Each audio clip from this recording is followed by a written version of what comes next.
the music នាំបទចាស់មកក៏ក្រៅឆាតថ្មីទោះបីមាន10000អាឡ័យក៏យើងត្រូវតែរួម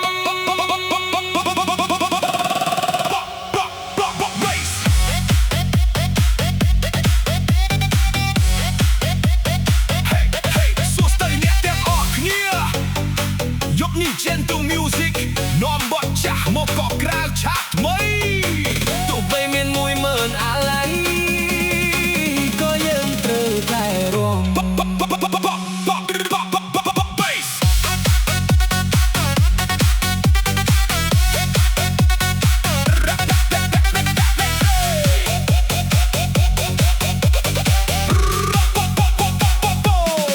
សំឡេងចម្រៀង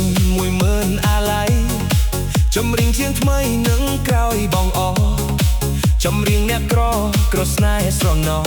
ស្ដាយចិត្តដែលស្មោះស្ដាយឈ្មោះស្នេហារំទំលើយភាពសោកស្ដាយចម្រៀងសោកស្ដាយคล้ายជាពរជ័យជាចំណងដៃដល់ថ្ងៃរៀបការលើកដៃឡើងលើ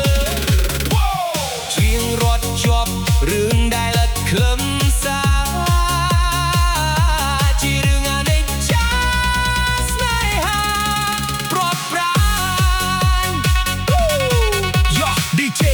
ចាក់ភ្លេងបនលុកតុកអតីតកាលយ៉ាងណាពេលនេះយើងត្រូវតែដើរទៅមុខរឿងស្នេហាមិនសមប្រកបវក់វីចោលក្នុងរាត្រីយកចង្វាក់ភ្លេងកន្ត្រាក់មកលៀនជំរះភាពព្រីងរៃ